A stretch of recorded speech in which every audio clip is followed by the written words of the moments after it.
Yer üzündə həyatın davamlılığı üçün ən vacib anlayışlardan biri ekologiyadır. Bəs ekologiya nədir və biz təbiəti necə qoruya bilərik?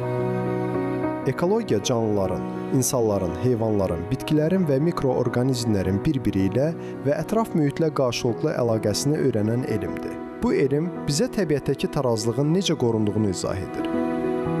Təbiət isə insan tərəfindən yaradılmayan hər şeyi əhatə edir. Dağlar, çaylar, dənizlər, bitkilər, heyvanlar, hava və iqlim. Bunların hamısı təbiətin bir hissəsidir. Bugün dünya ciddi ekoloji problemlərlə üz-üzədir. Qlobal istiləşmə, meşələrin qırılması, su və hava çirklənməsi, eləcə də canlı növlərinin məhv olması bu problemlərin əsasını təşkil edir. Azərbaycanda da bəzi ekoloji problemlər mövcuddur. Xüsusilə sənaye və nəqliyyatın sıx olduğu ərazilərdə hava çirklənməsi, çaylarda tullantılar, torpaq eroziyası və iqlim dəyişikliklərinin təsirləri müşahidə olunur. Bununla belə Azərbaycan zəngin və rəngarəng təbiətə malikdir. Ölkəmizdə 9 iqlim tipindən 8-i mövcuddur ki, bu da flora və faunanın müxtəlifliyini artırır.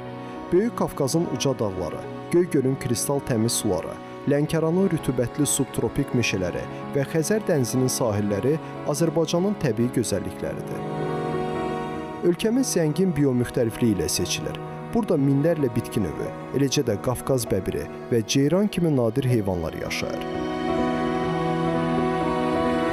Təbiəti qorumaq üçün hər bir insanın üzərinə məsuliyyət düşür. Tullantıları azaltmaq, su və enerjiyə qənaət etmək, ağac əkmək və plastik istifadəsini minimuma endirmək bu istiqamətdə atılan vacib addımlardır. Azərbaycanda da ekoloji vəziyyətin yaxşılaşdırılması üçün müxtəlif tədbirlər həyata keçirilir. Milli parkların və qoruqların sayı artırılır, alternativ enerji mənbələri inkişaf etdirilir və ekoloji qanunvericilik gücləndirilir. Unutmayaq ki, təbiət bizim həyat mənbəyimizdir.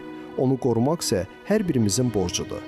Gələcəyimizi qorumaq üçün bu gündən başlayaraq təbiətə sahib çıxaq.